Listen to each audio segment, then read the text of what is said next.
Sakhi the house of Kanchi weaves Telangana Andhra Pradesh. నమస్తే రమగారు. నమస్తే జయ. రమగారు, మనం శరన్నవరాత్రుల్లోని 7వ రోజులో ఉన్నాం. ఈ రోజు యొక్క విశిష్టత సప్తమి మూలా నక్షత్రం. ఉమ్. శరన్నవరాత్రులలో 7వ రోజు. జనరల్గా ఈ మూలా నక్షత్రం కొంచెం ముందు వెనక అవుతూ ఉంటుంది. ఈసారి సప్తమి నాడే మనకి మూలా నక్షత్రం వచ్చింది. సరస్వతి పూజ చేసుకుంటాం. మూలా నక్షత్రం అనగానే సరస్వతి పూజ. అవును. మొత్తం భారతదేశం అంతా కూడా మూలా నక్షత్రం రోజున సరస్వతి పూజ చేసుకుంటుంది. అయితే ఇక్కడ ఒక విశేషం చెప్పాలి. మామూలుగా మనం ఏమనుకుంటాము, శరన్నవరాత్రులు అనగానే దుర్గా, అవును. నవదుర్గా విశేషాలు చెప్పుకుంటాము. తర్వాత అమ్మవారు మనకి కనపడే స్వరూపం నవరాత్రులు అనగానే ఒక సింహం మీద కూర్చుని అష్టభుజిగా ఉండి ఒక అంటే ఉగ్రరూపంతో దూకుతానన్నట్టుగా కనపడేటువంటి స్వరూపంలోనే అమ్మ జ్ఞాపకం వస్తుంది మనకి. అవును. అయితే నార్త్ ఇండియాలో ఒక తెగ పూర్తిగా సారస్వత నవరాత్రులుగా చేస్తారట వీటిని. ఆహా. నవరాత్రులు 9 రోజులు చేయకుండా మూలా నక్షత్రం నాడు మొదలుపెట్టి సారస్వత పంచకం అంటారు. కుదిరితే 4 రోజులు 5 రోజులు, లేకపోతే 4 రోజులే వస్తే 4 రోజులైనా సరే పూర్తిగా సరస్వతికే అంకితం చేస్తారు. మన విధానాన్ని ఎట్లా వెళ్తాం మనం, మహాకాళి, మహాలక్ష్మి, మహాసరస్వతి స్వరూపాలు కదా. ఈ చివరి రోజుల్ని సరస్వతి పూజ నుంచి అష్టమి, నవమి, దశమి అవి 3 రోజులు కదా. సరస్వతి పూజ ఒక రోజు, 4 రోజులు. ఉమ్. ఏకాదశి నాడు విసర్జన చేస్తారు అమ్మవారిని. సారస్వతంగానే చేసుకుంటారు. అక్కడ పూర్తిగా సరస్వతి అంటే ఇక విద్యాస్వరూపిణి, జ్ఞానస్వరూపిణి. ఉమ్. మనకి ధనం ఒకటి ఉంటే చాలదు, విద్యాలక్ష్మి కావాలి. ఆ అవును. విద్యాలక్ష్మి స్వరూపమే సరస్వతి స్వరూపం. జ్ఞానమే ఆవిడది. పూర్తిగా జ్ఞాన రూపమే సరస్వతి దేవి. ఉమ్. శుద్ధ సాత్విక స్వరూపంలో కనబడుతుంది. తెల్లని వస్త్రాలు, తెల్లటి పుండరీకం తామర పూలో కూర్చుంటుంది, హంసవాహినిగా ఉంటుంది, వీణ వాయిస్తూ ఉంటుంది. లలిత కళలు అమ్మవారిని ఆశ్రయిస్తే లభిస్తాయి. దీనికోసమని చదువుకునే వాళ్ళల్లో చాలామంది సంస్కృతం కానీ ఏదైనా ఇట్లా శాస్త్రీయ విద్యలు ఉంటాయి, జ్యోతిష్యము అవి చదువుకుంటారు కదా, వాళ్ళందరూ కూడా నార్త్ ఇండియా అంతా సరస్వతి పూజగానే ఈ రోజున మొదలు పెట్టుకుని ఏకాదశి దాకా చేస్తారు. ఓహో. ఇదొక పద్ధతి. ఉమ్. కొన్ని చోట్ల ఉంది భారతదేశంలో, మన వైపు కంటే బెంగాల్లో కొన్ని చోట్ల, తర్వాత బీహార్లో కొన్ని చోట్ల, కాశ్మీర్లో కొన్ని చోట్ల, అట్లా కొన్ని చోట్ల ఉందట. కానీ మనం మాత్రం ఈ మొత్తం రోజుల్లో అన్ని రోజులు చేసినా చేయకపోయినా మూలా నక్షత్రం నాడు ప్రతి పిల్లవాడి పుస్తకం మీద శ్రీకారం చుట్టేస్తాం. అవును. అవును. పిల్లల పుస్తకాల మీద శ్రీకారాలు రాసుకుంటాము. అమ్మవారిని ఈ స్వరూపంలో మనం పూజ చేసుకుంటాం. ఓ.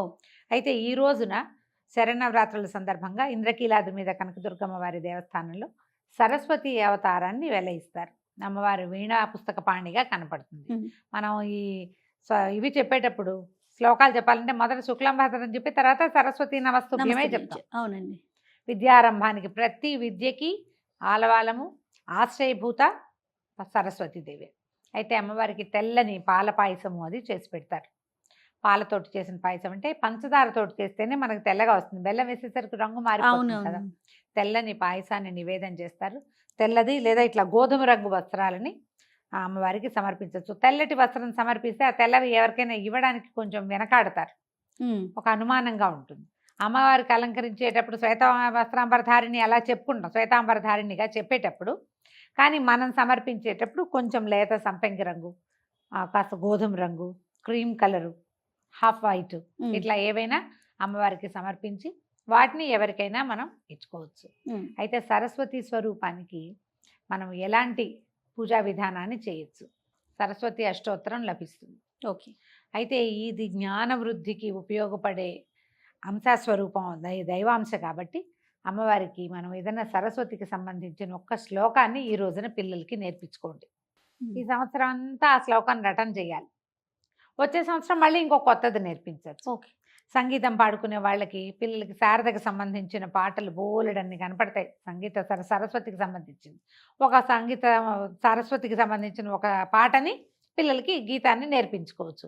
మామూలుగా అందరూ సంగీతం నేర్చుకునే వాళ్ళు వరవీణ మృదుపాణి చెప్పుకుంటారు. అవును. వరవీణ మృదుపాణి అనగానే వెంటనే సరస్వతీదేవే తడుతుంది.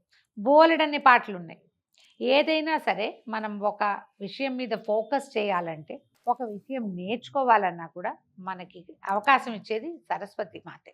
ఆమెను ఎలా ప్రార్థించాలంటే ఫోకస్డ్గానే ప్రార్థించాలి. ఇతరత్రా వెళ్ళకూడదు. ఉమ్. అందుకనే ఈ నార్త్ ఇండియాలో ఈ సారస్వత పూజా విధానం ఉండటానికి అదే కారణం అని చెప్తారు. ఓకే. పిల్లల పుస్తకాలు అవి కూడా మనం ఎక్కడైతే దేవతార్చన చేసుకుంటున్నామో అక్కడ పెట్టించండి. ఓ శ్రీకారం రాయండి, ఓంకారం కూడా రాసుకోవచ్చు. శ్రీకారం రాస్తారా, ఓంకారం రాస్తారా, మన మీ ఇష్టం. అలవాటు. స్వస్తికి రాసే విధానం కూడా ఉంటుంది. స్వస్తికైనా రాయటం, అమ్మవారి దగ్గర పెట్టుకోవటం. సాయంకాలం ఆ పుస్తకాలు తీసేసుకుని, ఉమ్. లేదా రాత్రి పెడతామంటే మధ్యాహ్నం సాయంకాలం పెట్టడం, మర్నాడు పొద్దున్న తీసుకోవడం. కాసేపు అయినా పిల్లల్ని చదివించండి ఈ రోజున.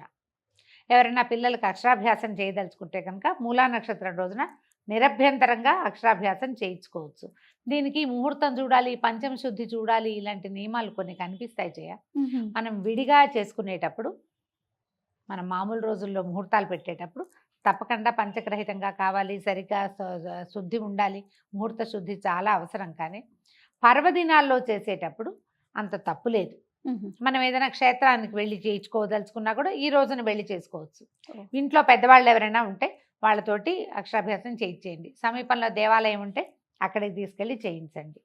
మీరు కూడా కావాలనుకుంటే, తెలుగు బాగా రాదు, బాగా నేర్చుకోవాలనుకుంటే మూలా నక్షత్రం రోజున ఓం నమ శివాయ రాయండి ఏదైనా. దాంతో సరస్వతి అనుగ్రహం లభిస్తుంది. మనం సరస్వతి అనగానే కేవలం చదువు అనుకుంటాం. ఆ. చదువు ఒక్కటే సరిపోతుందా మనకి? బుద్ధి కావాలి కదా. బుద్ధి కావాలి, జనరల్ నాలెడ్జ్ కావాలి, కామన్ సెన్స్ కావాలి. ఈ 4 కావాలంటే సరస్వతి అనుగ్రహం ఎంత మెండుగా ఉంటే అంత అంత మంచిదని చెప్తారు.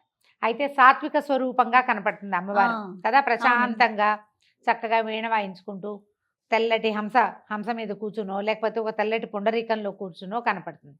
ఈమెది ఇందులో ఒక ఉగ్ర స్వరూపం ఉంది సరస్వతిలో. ఉహుం. ఆమెని నీల సరస్వతి స్వరూపంగా ఆరాధిస్తారు. అది మనకి ఎక్కడ కనపడుతుంది? దేవి భాగవతంలో శుంభనిశుంభుల్ని వధించింది ఈవిడ అని. శుంభనిశుంభులు అనగానే రాక్షసులు కనపడతారు. అవును. ఈ రాక్షసులని ఈవిడ ఎట్లా వధించింది? ఈవిడికి ఆయుధం లేదు. ఆయుధం లేదు కదా. ఏ పటంలోనూ మనం సరస్వతికి ఆయుధం చూస్తామా? చూడు. వేణే ఆయుధం. అవును. అయితే ఆవిడ వెనకాల పడ్డారు వీళ్ళు. ఆ. శుంభనిశుంభులు మహాసౌందర్య రాశిగా ఉన్న ఆమె వెనకాల పడితే, ఆమె దీంట్లో ఇంచి ఈ సాత్విక స్వరూపంలో ఇంచి నీల సరస్వతిగా సింహవాహినిగా మారి వీళ్ళిద్దరిని సంహరించిందని చెప్తారు. ఓ. శుంభనిశుంభ వధ చాలా చిన్న కథగా కనపడుతుంది దేవి భాగవతంలో. చూడు, సాత్విక రూపిణి అయిన ఆవిడ ఇలాంటి పని చేయటం అంటే అది కొంచెం వింతగా ఆ, అనిపిస్తుంది. వింతగా అనిపించిన వాళ్ళ ప్రవర్తన మీద. వాళ్ళ ప్రవర్తన అంతే మీద. కదా రమ్మగారు. అంటే ఇప్పుడు మనం లోక కళ్యాణార్థం. నువ్వు చదువుకో, సాత్వికంగా ఉండు, నీ ప్రవర్తన నీదేగా, నువ్వు బుద్ధిగా ఉండు, నీ దారి నువ్వు.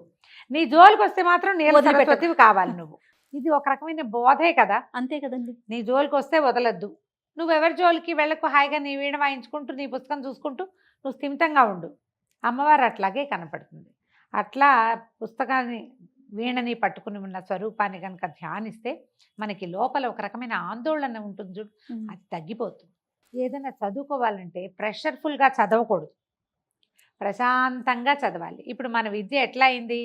ఎంతసేపు కూడా పరిగే, అంతే కదండి. పరుగు, పోటీ, అంకెలు, దాంట్లోనే ఉంటున్నాం.